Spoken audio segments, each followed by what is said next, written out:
Welcome to the deep dive. You probably felt it, right? That big surge of ambition, that pull towards a new goal, maybe learning something new, getting healthier, or finally getting that side project off the ground. Yeah, it's almost universal. But then, Yeah. often that initial fire just sort of fizzles out. Yeah. And you're left wondering, why do some goals stick and others just, well, vanish? Today, we're really digging into something that's often misunderstood, but incredibly powerful for actually getting things done. Discipline. Right. And it gets a bad rap sometimes. Totally. People often think it's this, innate thing. You either have it or you don't. But what if that's not true? What if discipline isn't talent, but it's more like a muscle you can actually build? Like working out, basically. Exactly. Aristotle had that famous line, "We are what we repeatedly do." Yeah. And that kind of simplicity, that's where we're starting this deep dive today. It's such a great quote because it shifts the focus. So often, like you said, discipline sounds like punishment or just grim self-denial. Yeah, very rigid. Right. But the sources we looked at frame it quite differently. It's less about forcing yourself with an iron will and more about being the bridge between your goals and your accomplishments. Oh, I like that. A bridge. Yeah. It's the consistent, deliberate action that turns what you want into what you achieve.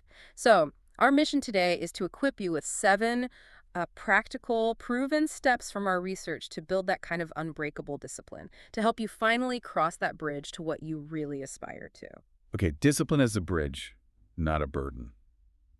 It's a powerful way to think about it. Okay. So let's start with that first foundation stone, the one that seems non-negotiable in everything we read, understanding your why. The why, yes, absolutely fundamental. We talk about purpose a lot, but when things get genuinely tough, when the novelty wears off, how do you stop that why feeling? Well, a bit abstract, or just not enough. How do you make it really work as a motivator day in, day out? That's the million-dollar question, isn't it? Because a why isn't just a nice thought. It's literally the emotional fuel. It's what helps your rational brain, your prefrontal cortex, override that primal urge to just, take the easy route or quit when it gets hard. So it's about tapping into something deeper than just logic. Exactly. To really uncover your why, you need to dig past the surface stuff. Ask yourself, okay, why do I really want this? Is it about feeling better about myself, providing for my family, proving someone wrong even? Make it emotional, make it visceral. One practical thing sources suggest is this. Write down your top 3 goals. Then, for each one, list at least 5 really strong emotional reasons why achieving that goal is non-negotiable, why it has to happen. 5 reasons for each goal. At least 5. And then, crucially, review them every single day. It sounds simple, but it starts to rewire your focus. So it's activating those emotional drivers, not just thinking about the goal. You mentioned vision boards earlier when we were prepping. Yeah. How does something visual like that tie into this emotional why? Precisely. Visuals are powerful. A vision board, or even just making a picture representing your why, your phone background, acts like a constant, almost subconscious reminder. It doesn't just remind you of the task, it triggers the feeling you associate with achieving the goal. And the data backs this up. Studies show people with a strong, emotionally connected why aren't just a bit more likely, they're like 2 to 3 times more likely to stick with their habits. Wow, 2 to 3 times. Yeah. It's not just a small difference, it really highlights how much that felt purpose drives long-term decision-making. Okay, that makes a huge amount of sense. So you've got this deep emotional why sorted. How do you translate that into something concrete? That brings us to the next pillar, SMART goals. Right, the classic. Most of us have heard the acronym, specific, measurable, achievable, relevant, time-bound. But, even people who use them can sometimes trip up on making them truly achievable, making sure they're genuinely relevant to that core why. What did the research say about getting those bits right? You're spot on. Just knowing the letters isn't the magic trick. The real power is in how you apply it. And a huge pitfall is setting the achievable bar too high, especially at the start. Setting yourself up for failure, basically. Exactly. Which leads to getting discouraged fast. So instead of just lose weight, a proper SMART goal might be lose 10 pounds in the next 8 weeks by working out 4 times per week for at least 30 minutes and tracking my calories daily to maintain a consistent 500-calorie deficit. Okay, wow. That immediately sounds less like a vague wish and more like a project plan. Yeah. Super specific steps. That's the beauty of it. It takes this huge, potentially overwhelming thing and breaks it down. It turns the mountain into a series of smaller, manageable hills. And our sources suggest using tools, things like Habitica, or even just your Google Calendar, not just to track, but to schedule those specific actions. Break it down day by day, week by week. Makes sense. And here's a really important nuance. Celebrate the small wins. But, and this is key, not with rewards that sabotage your main goal. Ah, right. So if you're trying to lose weight, don't reward yourself with a giant cake. Precisely. Reward yourself with something non-sabotaging. Maybe a new book you wanted or an hour to spend on a hobby you love, guilt-free. These little celebrations actually hack your brain's reward system. They reinforce the positive behavior and build that crucial momentum without derailing you. Non-sabotaging rewards. I like that distinction. That's really smart. Yeah. Okay, so you've got your why, you've got your SMART plan. How do you actually embed this discipline into the day-to-day reality, which leads us neatly into building routines? Yes, routines. Discipline's best friend, according to our sources. It seems structure isn't just helpful for discipline. Discipline actually needs structure to thrive. And the morning routine, specifically, keeps coming up as the anchor of your day. Absolutely. That morning routine really sets the stage, cognitively and physiologically, for everything else. The concrete advice tends to cluster around a few key things. Wake up at the same time every day that regulates your body clock. Even weekends. Ideally, yes, or close to it. Yeah. Then hydrate immediately. Get some movement in, even just 20 minutes. It boosts energy, focus, and then crucially, plan your top 3 most important tasks for the day before the chaos hits. Okay. That sequence minimizes decision fatigue later on. Exactly. You save your willpower for the harder stuff. Makes sense. Yeah. And I've heard a lot about habit stacking. How does that fit in? How does it boost these routines? Habit stacking is brilliant because it works with your brain, not against it. It uses existing neural pathways. Instead of forcing a brand new habit out of nowhere, you just latch it onto something you already do automatically. Like what? Give me an example. Okay, like, after I brush my teeth existing habit, I will do 10 push-ups new habit. Or after I pour my morning coffee, I'll meditate for 1 minute. Ah, okay. Tying it to something solid. Yep. And James Clear in Atomic Habits talks about the 2-minute rule, making the new habit so incredibly small, like just 2 minutes, that it feels almost harder not to do it. Reducing that initial friction. Precisely. And it's not just mornings. An evening routine is just as important. Something like a strict no screens rule. An hour before bed, tell your brain it's time to wind down. Improving sleep quality, which is vital for willpower. Right. And tracking these routines, maybe just ticking boxes in a journal, creates that feedback loop. But here's a critical piece of advice that came up repeatedly.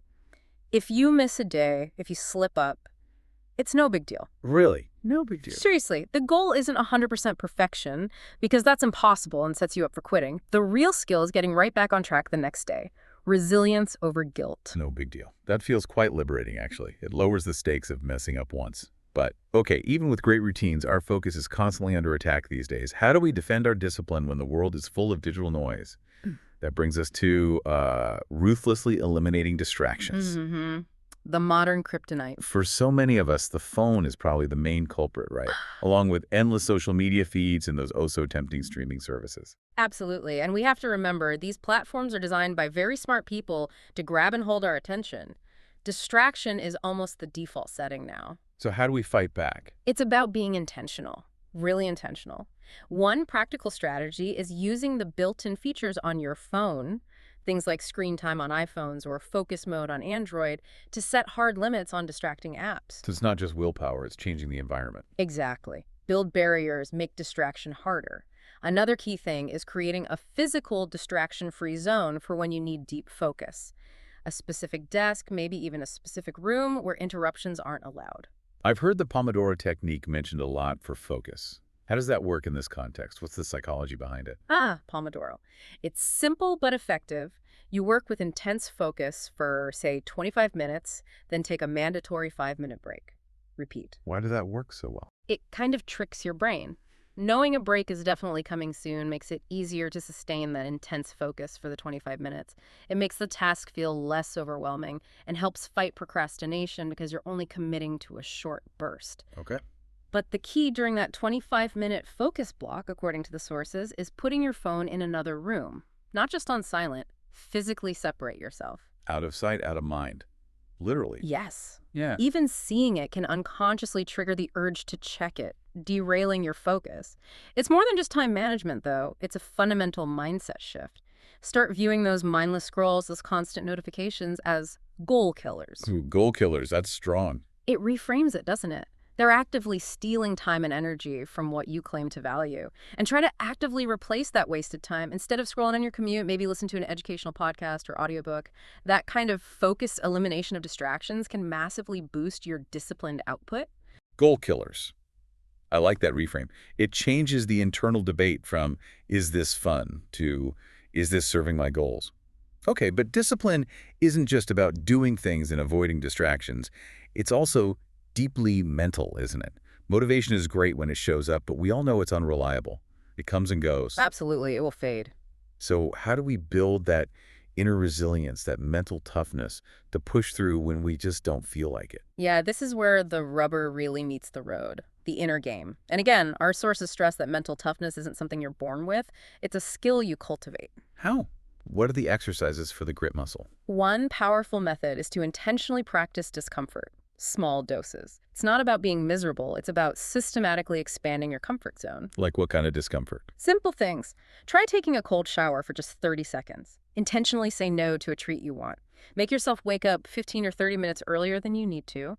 Each time you choose the slightly harder path voluntarily, you strengthen that willpower muscle. So you're building tolerance for discomfort, making it easier to handle when real challenges arise. Precisely. You're building that internal fortitude. Another angle is seeking out inspiration. Reading stories of incredible grit, like David Goggins' Can't Hurt Me, can be surprisingly motivating. It recalibrates what you think is possible. Okay. But it's not all solo effort. Accountability is huge. Surround yourself with people who are also disciplined or who hold you to a higher standard. Join a group. Get an accountability partner. That external structure can make a massive difference when your internal motivation dips. Makes it harder to let yourself off the hook. Exactly. And also, actively track your wins. Keep a log, however small the wins seem. Seeing that concrete evidence of your progress builds self-belief, which fuels more effort. And maybe the most powerful shift is how you view setbacks. Okay. Reframe them completely. The most disciplined, successful people tend to see failure as feedback. It's not a catastrophe, it's just data. Every slip-up is a chance to learn, adjust your strategy, and grow stronger. Failure is feedback. That's a potential game changer right there. Moving away from beating yourself up towards, okay, what can I learn from this? Which actually leads perfectly into our sixth step. Tracking progress and adjusting. That old saying, what gets measured gets managed, seems really relevant here. It absolutely is, and the psychology behind it is clear. Tracking creates a feedback loop. It makes your progress, or lack thereof, visible, which either reinforces the positive actions or highlights exactly where you need to adjust. So it's not just about logging data for the sake of it. Not at all. The key recommendation is doing regular, maybe weekly reviews. Look back. Did I hit my targets? Did I follow my routines? If not, why not? And critically, do this analysis without harsh self-judgment. Maybe the routine just wasn't realistic on Wednesdays because of other commitments. Okay, adjust it for Wednesdays. I can see how actually seeing your progress charted out, or even seeing the dips, could be really motivating, or at least very informative. It's incredibly powerful. Simple tools work fine. Habit tracker apps, a basic spreadsheet, seeing a chart showing how far you've come. That visually reinforces your effort and shows the power of consistency. But equally important is being flexible. How so? Discipline isn't about being rigid and sticking to a failing plan just because you said you would. It's about intelligent adaptation. If a specific goal turns out to be less relevant than you thought, or your approach just isn't working despite adjustments, be willing to pivot. That's smart discipline, not stubbornness. Okay. And for some people, sharing their journey, maybe online, maybe just with friends, adds another layer of accountability and can actually inspire others too. Right, that flexibility piece is key. It's not about self-flagellation. It's about finding what actually works for you in your life. Okay, final step. We've built the foundation, the routines, the mindset. Now, how do we keep it going? How do we sustain this for the long haul? Because that's where the real transformation happens, isn't it? That idea, the compound effect of discipline. Yes, like compound interest. Small, consistent efforts adding up to massive changes over time. You might be unrecognizable in 6 months or a year if you stick with it. So what are the keys to making discipline sustainable, not just a temporary sprint? Several key strategies emerged. First, proactively prevent burnout. You have to schedule regular rest days and downtime. It feels counterintuitive when you're driven, but recovery is essential. Think of it like letting that discipline muscle repair and get stronger. Okay, rest is part of the process, not a failure of it. Absolutely vital. Second, use reward systems, but think bigger now. Not just the small, non-sabotaging treats for daily wins, but significant rewards after sustained periods of effort. Maybe it's a weekend getaway, that gadget you've been saving for. It reinforces the long-term value proposition of your hard work. So it's not just about denial. It's about intelligently celebrating the milestones to keep the motivation high for the long journey. Precisely. You need fuel for the long game. And third, stay inspired. Keep feeding your mind. Listen to podcasts, read books, watch TED Talks about habits, growth, mental toughness. Keep that flame alive. Prevent yourself from getting stale or complacent. Keep learning, keep growing. Yes. And maybe the most important thing for long-term consistency is self-compassion. Accept that you're human. You will slip up sometimes. The real masters of discipline aren't the ones who never fall. They're the ones who, as the saying goes, get back up faster each time. Forgive the lapse, learn the lesson from it, and recommit immediately. Don't let one slip turn into a slide. That ability to bounce back quickly is the true hallmark of sustainable, lifelong discipline. Wow. What a journey we've covered. From really digging deep into that emotional why to crafting those super specific SMART goals. Building those daily routines. Yeah, and learning to ruthlessly shut down those distractions, those goal killers. Then cultivating that inner grit, that mental toughness. Tracking progress. Adjusting smartly. And finally, figuring out how to stay consistent for the long run. Harnessing that incredible compound effect. This deep dive really has laid out a clear roadmap, hasn't it? For building a disciplined muscle strong enough for pretty much any goal you want to tackle. I think what really shines through is that discipline isn't some magical trait you're born with or without. It's a skill. It's learnable. It's something you can strengthen day by day through intentional practice. Anyone can build it. Anyone. It's about empowering yourself with deliberate choices, consistent actions, applied strategically over time. That's how you shape the life you truly want. So as you're listening to this, thinking about everything we've explored today, here's a little challenge. Don't just let this be another interesting podcast you heard. What if you